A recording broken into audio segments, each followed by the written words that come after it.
দেখো তাহলে এখানে কয়টা কয়টা কয়টা গোলক আছে ছোট 10টা 8টার গোলক তাই না তাহলে 1 2 3 4 5 6 7 8 9 10 তো এই 10টা গোলককে আমি কি ছিল একটা বড় গোলক ছিল সেটা থেকে আমরা 10টা বানাইছি এখন এই 10টাকে যদি আবার একসাথে দিই দেখো আবার কি হয়ে যাবে আবার একটা হয়ে যাবে এই যে এরকম করে 10টা মিশালে আবার কি হবে তাহলে এটা ম্যাডাম এবার করে দেখাচ্ছে দেখো এটাকে আবার মিশাই দিলাম সে আগের গোলকটা ফিরে আসলো না তাহলে এইভাবে আমরা একটা বড় গোলক থেকে আমরা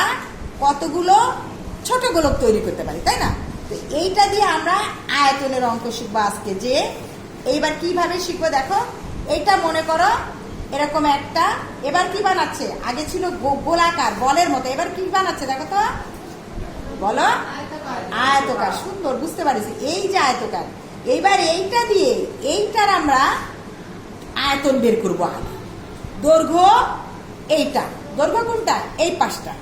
আর প্রস্থ কোনটা বলো এই 5টা আর উচ্চতা কোনটা এইটা এইরকম করে এটার কি বের করবো আয়তন আয়তন বের করে এইটা দিয়ে আমরা আজকে চকলেট বানাবো যেরকম চকলেট তোমাদের হয় সেরকম কিন্তু তার একটা মাপ দিব আমরা সেটা আমাদের বইতে আছে তো এইভাবে এবার এখান থেকে নিয়ে তাহলে আমরা কয়টা চকলেট বানানো যায় সেটা ম্যাডাম এখন বলে দেবে দৈর্ঘ্য প্রস্থ উচ্চতা সেটা দিয়ে তোমরা করবা মনে করো এখান থেকে আমি একটা নিলাম এবার চকলেটের আকার দিব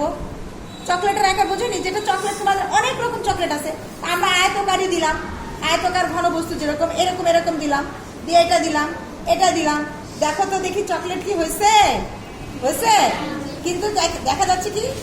এই যে এইরকম তাহলে এরকম চকলেট আমাদের কতগুলো হবে আজকে সেটা বের করবো ঠিক আছে এইসব করবো খাতা কলম নিয়ে আচ্ছা